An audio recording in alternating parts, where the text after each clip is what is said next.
Hello and welcome to the CV Writing webinar. My name is Steve Watering. I work for the National Careers Service and I will be guiding you through the following slides. We will start the webinar by looking at the National Careers Service website.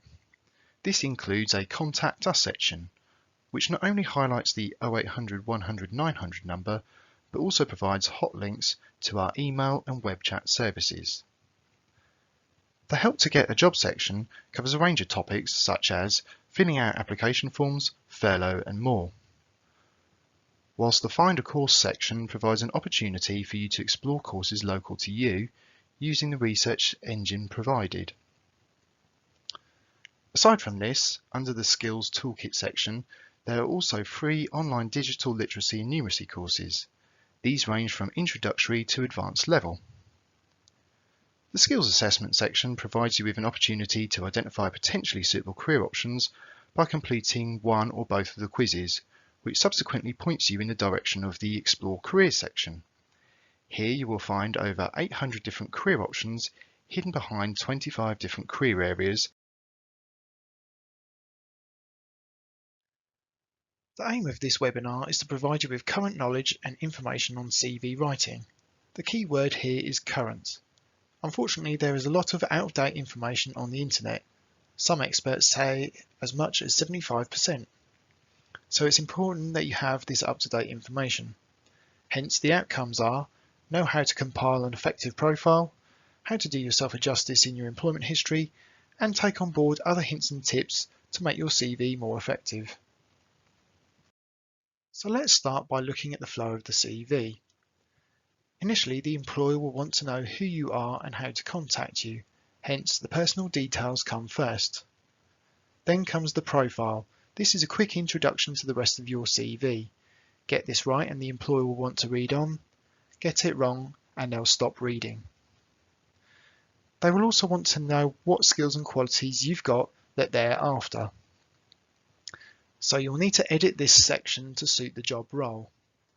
After that, the employment history, education and training, and interests are all about providing evidence that you have the skills and qualities required. Finally, most people put references available on request.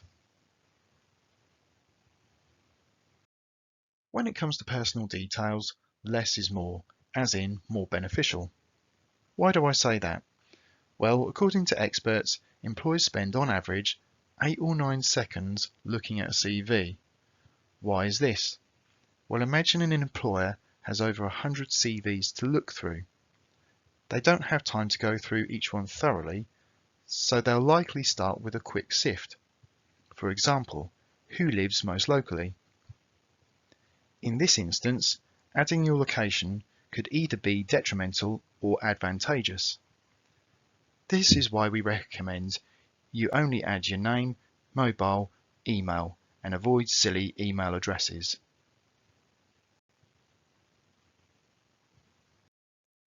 Over the years, I've seen many a profile that reads something along the lines of, "I'm an honest, reliable, hard-working individual, great team player," and words to this effect.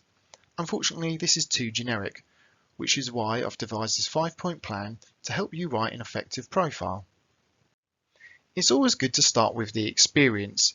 Now, you could look at this as a job or transferable skill. For example, the job might be retail assistant, but the transferable skill could be customer service. You'd also want to let them know how much experience you've had in terms of years or months and the type of experience. So, for example, somebody could put retail assistant with 7 years of experience within food and fashion environments. Or if they were going for a different role, they could put customer service professional, which is a transferable skill, with 7 years of experience in retail. Same information, but slightly different spin. Now, the core qualification doesn't have to be a literal qualification, but it is what qualifies you for the job. For example, a delivery driver needs a driving license. So in this part, they might put holding a full clean driving license. The top 2 skills or qualities is quite self-explanatory, but go with the core ones that you know the employer is going to be looking for. The unique selling point could be something like being first aid trained and certified, having supervisory experience, being able to speak different languages. If you can't think of a unique selling point, then go for an achievement. We'll look at achievements in the employment history section. Finally, you will want to give a reason for applying. This could be that you've been a full-time parent and now you're looking for part-time work, that you've recently finished school and you're actively seeking an apprenticeship, or if you've been made redundant, you might want to go with something like actively seeking a new challenge within and choose the career option that you want to go for, such as customer service, retail, etc. Now, the following slide provides an example of how this works. So here we have the example, and on the left-hand side are the 5 headings, and to the right are some notes. What you would want to do is lose the headings once you've made the notes and then expand on them as per the example below, which reads, retail worker with over 7 years of experience within food and fashion environments, holding the NVQ Level 2 qualification in customer service, with excellent communication skills, an effective team worker, very reliable, and holding a first aid certificate. Actively seeking an opportunity within retail where I can further develop and progress. This is short and to the point, and exactly what the employer is looking for. In regards to the skills, there's a few points to bear in mind. Make sure the skills are relevant to the job. In this instance, you will need to check the job spec and make sure your skills section reflects this job spec. Bullet point it. You don't want everything to be bulleted or everything to be sentences and paragraphs. You want a nice mixture.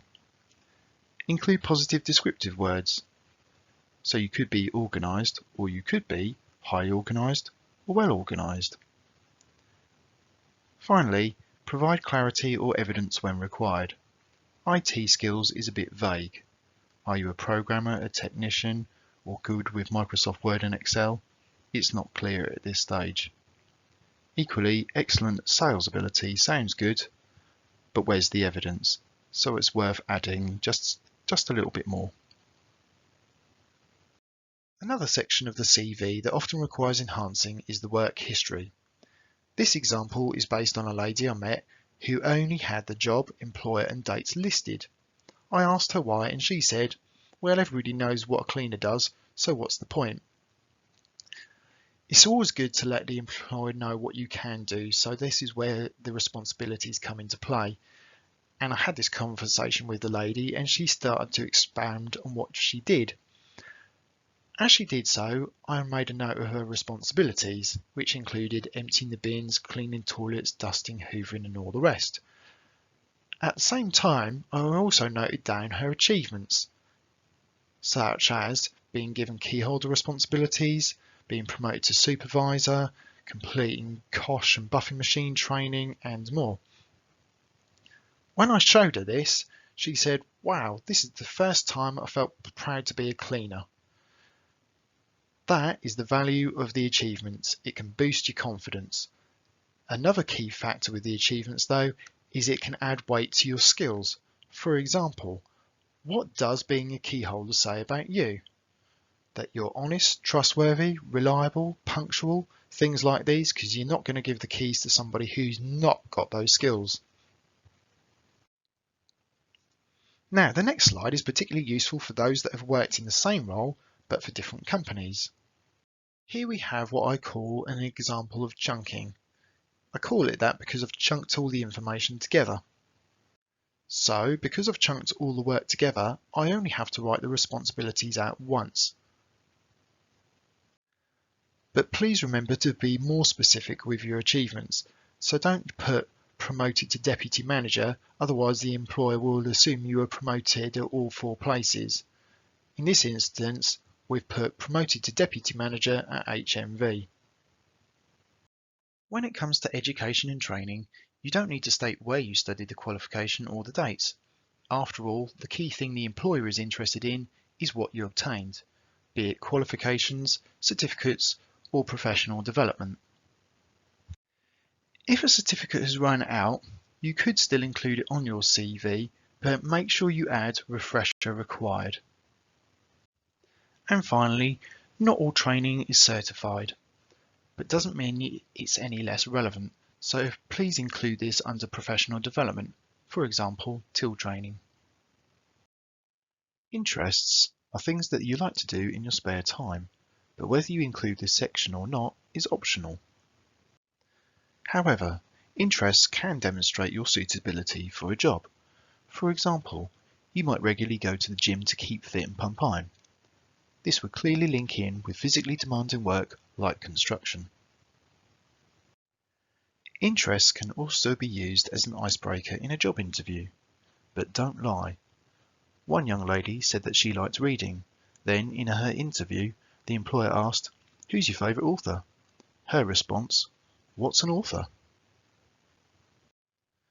We would also recommend avoiding words like socialising and gaming. These can conjure up potentially negative images. For example, socialising could be interpreted as late nights and drinking lots of alcohol. Finally, avoid topics that are controversial. For example, religion, politics, hunting, animal rights. Even stating that you follow a particular football team might not be a good idea. Just ask an Arsenal fan what they think of Spurs fans and vice versa, and you'll get some very colourful comments. In regard to references, there are three key options. The first is to leave this section out completely. Employers do expect you to provide at least one or two references anyway. The second is to list references and their contact details, but ask permission first.